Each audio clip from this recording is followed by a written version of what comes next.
Assalamualaikum warahmatullahi wabarakatuh. Perkenalkan, nama saya Ratri Praburita dengan NIM 123101131, kelas 2E, Prodi PGMI. Di sini saya akan menjelaskan apa permasalahan-permasalahan yang ada dalam sistem pendidikan dan urgensi kurikulum. Permasalahan dalam pendidikan dapat dibagi menjadi beberapa aspek.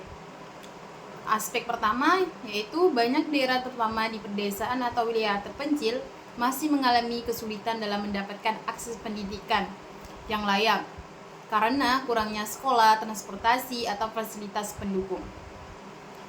Yang kedua itu kualitas mengajar dan guru.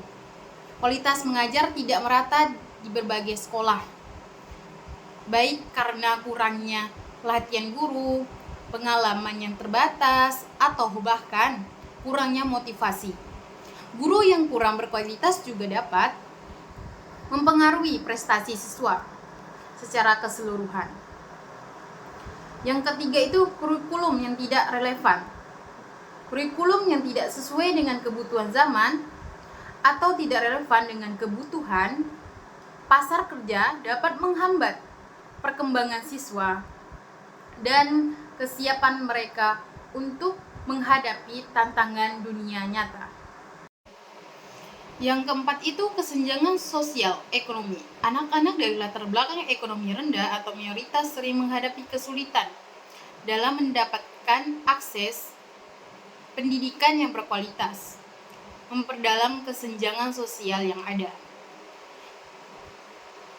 Yang kelima itu evaluasi dan penilaian yang tidak efektif. Sistem evaluasi yang hanya berfokus pada teks standar dapat mengabaikan kebutuhan individu siswa dan kurang mendorong pengembangan keterampilan serta pemahaman yang lebih mendalam. Yang keenam itu kurangnya keterlibatan orang tua. Keterlibatan orang tua dalam pendidikan sangat penting untuk mendukung perkembangan anak, yang dimana dukungan orang tua sangatlah penting bagi anak. Yang ketujuh itu adalah krisis guru. Banyak negara menghadapi krisis guru, di mana terdapat kekurangan guru yang berkualitas mengakibatkan banyak siswa-siswa yang tidak mendapatkan pembelajaran yang layak atau berkualitas. Cara penyelesaian permasalahan pendidikan. Yang pertama itu membangun lebih banyak sekolah dan memperbaiki fasilitas pendukung seperti transportasi, perpustakaan, dan laboratorium, dan ruang kelas siswa yang layak. Yang kedua itu pelatihan guru yang berkelanjutan. Menyediakan pelatihan yang berkelanjutan bagi guru, termasuk pengembangan profesional, pembelajaran kolaboratif, dan akses terhadap sumber daya pendidikan yang mutakhir. Yang ketiga itu reformasi kurikulum. Memperbarui kurikulum untuk mencakup keterampilan yang relevan dan kebutuhan masa depan seperti pemrograman komputer, keterampilan digital, dan kewirausahaan. Yang keempat itu program dukungan untuk siswa. Memberikan bantuan keuangan, beasiswa, dan program dukungan tambahan bagi siswa dari latar belakang ekonomi rendah atau minoritas untuk memastikan mereka mendapatkan kesempatan pendidikan yang setara. Yang kelima itu evaluasi berbasis kompetensi. Mengadopsi sistem evaluasi yang lebih holistik yang memperhitungkan berbagai aspek kemampuan siswa seperti keterampilan interpersonal, kreativitas, dan kepemimpinan, bukan hanya tes akademis. Yang keenam itu meningkatkan komunikasi dan kerjasama antara sekolah dan orang tua, melibatkan orang tua dalam kegiatan pendidikan, dan memberikan pelatihan kepada orang tua tentang peran mereka dalam mendukung pendidikan anak. Yang ketujuh itu dengan meningkatkan insentif dan kondisi kerja bagi guru, meningkatkan rekrutmen dan pelatihan guru, serta memperluas akses pendidikan kejuruan bagi calon guru. Permasalahan pendidikan membutuhkan pendekatan yang holistik dan kolaboratif antara pemerintah, sekolah, guru, orang tua, dan masyarakat. Dengan mengidentifikasi permasalahan dan mengimplementasikan solusi yang tepat, kita dapat meningkatkan kualitas pendidikan dan memberikan kesempatan yang lebih baik bagi semua individu. Urgensi dalam pengembangan kurikulum adalah sebagai berikut. Relevansi dengan kebutuhan masa depan.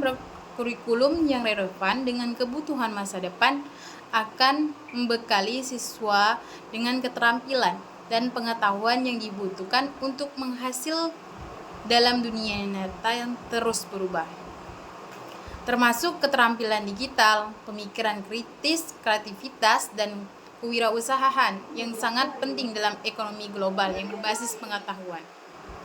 Yang kedua itu peningkatan daya saing global. Negara-negara yang memiliki kurikulum yang berkualitas dan relevan cenderung lebih unggul dalam persaingan global karena menghasilkan lulusan yang siap bersaing di pasar kerja global dan kompetitif. Yang ketiga itu mengatasi tantangan kontemporer. Kurikulum harus mampu mengatasi tantangan kontemporer seperti perubahan iklim, kesenjangan sosial, dan teknologi baru. Ini membutuhkan adaptasi konstan agar siswa dilengkapi dengan pemahaman yang mendalam tentang isu-isu ini dapat keterampilan untuk menghadapinya. Yang keempat itu perbedaan individu. Yang keempat itu memperdaya individu. Kurikulum yang baik tidak hanya berfokus pada aspek akademis, tetapi juga pada pengembangan karakter, keterampilan interpersonal, dan kepemimpinan. Hal ini membantu dalam membentuk individu yang memiliki kecerdasan emosional dan sosial yang tinggi, serta dapat berkontribusi secara positif dalam masyarakat.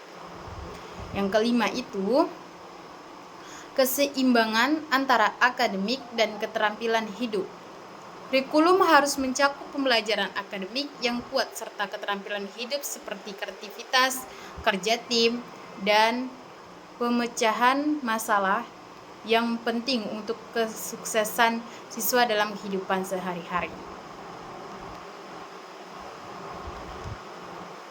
Yang ke-7 itu mengembangkan kurikulum yang menghitungkan urgensi ini akan membantu menciptakan pendidikan yang responsif, relevan, dan memenuhi kebutuhan masa depan siswa dalam masyarakat.